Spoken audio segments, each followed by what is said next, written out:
Hello, my name is Caroline, and welcome to a group presentation on the seated Buddha Vairocana. In our group, we have Sarah, Kaylee, Cheyenne, Raja, and I. The seated Buddha Vairocana, as shown in the picture, is made out of gilt bronze, and it was made in China during the early 8th century, specifically during the Tang Dynasty time period. This Vairocana Buddha represents wisdom and is known as the celestial Buddha who resides at the center of the cosmos. He is a transcendent form of the Buddha Shakyamuni, the founder of the Buddhist religion. The use of the teaching mudra shows that this figure was created in the early 8th century when esoteric Buddhism first emerged. The wisdom fist that the Vairocana is displaying is also representative of this practice. The artist for the sculpture is unknown, but by identifying certain aspects of the sculpture, we can gather that it is from China in the early 8th century during the Tang Dynasty. This period was named the classical period of Chinese art and literature because it set high standards for artists of later centuries and artists of now. Buddha is seated in the lotus position, has a serious facial expression with a downward gaze. The right leg is placed on top of the left leg, the feet are exposed, barefooted, both facing up, while the rest of both of the legs are covered by the robe. The robe drapes over the left shoulder, completely covering it. The robe also drapes over the right shoulder, but not completely covering it. Buddha is seated on a small circular platform that is slightly rounded at the edges. You can see the detail in the hair. Buddha has elongated earlobes, may almost touch his shoulders. The hair is placed in a bun on top of his head. The eyes are just lines, keeping Buddha's facial expression very simple. The part of the robe that covers Buddha's chest is intricately designed, swirls mixed with a triangular pattern. The first picture on the left of this slide is the original picture, which I described in the previous slide. The middle picture is of the bottom of the sculpture, which gives you an idea of the inner workings of how this sculpture was made. The next picture on the far right is of the sculpture facing backwards. You can see that the detail from the front was not applied to the back, besides the detail in the hair and part of the robe on the left shoulder. This slide is on our interpretation of the seated Buddha Vairocana. This seated Buddha is shown with the teaching gestures that help identify it as Vairocana. Vairocana is a celestial Buddha, and he is known to reside at the center of the cosmos. Vairocana is generally interpreted as this teaching of the historical Gautama Buddha. It is obvious this sculpture was made for the purpose of the worshipping and admiring of the Vairocana.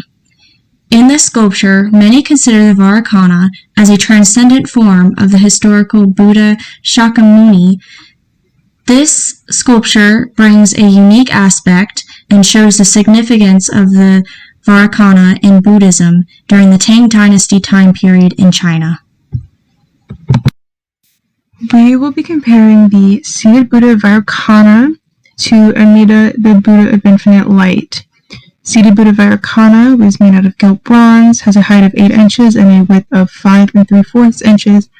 It was created in China during the early 8th century Tang Dynasty, 1618 to 907. Amida, the Buddha of Infinite Light, was created during the 12th century. The artist is also unknown, but this is a Japanese work of art. It was created with wood and lacquer and gold. Some of the main differences between the two pieces include their medium. Vairocana was made out of gilt bronze, and the Amida statue was made out of wood with lacquer and gold.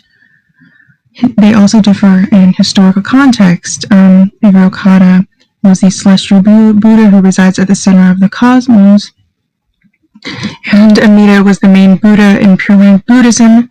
They created a Pure Land called Sukhavati.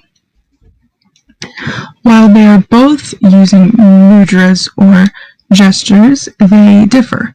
So in Vairocana, they're using the Dharma Chakra, which is the teaching gesture, and Amida is using the Vitarka gesture, which is intellectual argument, and Virata, which is fulfillment of wishes and the gesture of charity.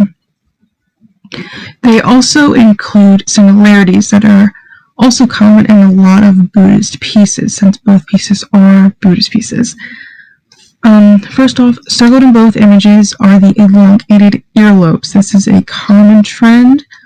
It symbolizes wisdom and compassion. They also have Ushnishas, which are 3D oval or bun-like structures on the top of the head. They also are both wearing robes, and their robes are draped similarly. On one side, it's slightly draped, and on the other side, it's more wrapped around the body, and their whole chest is almost exposed.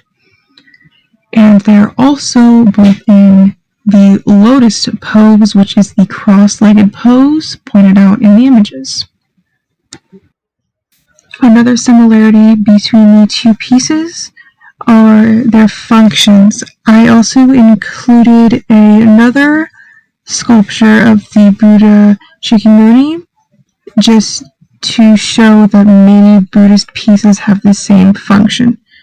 So sculptures like these were often used as a meditation aid. It contributed to the idea of enlightenment, and sometimes the people visiting these sculptures or seeing these sculptures would use it to pray and give it offers.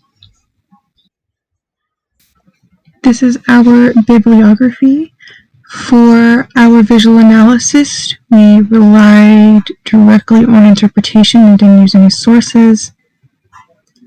For the factual information, we used the Asian art textbook, the Seated Buddha Vairocana page from the Metropolitan Museum, and a Khan Academy article to get some basic information on the Shakyamuni and the function of Buddhist pieces.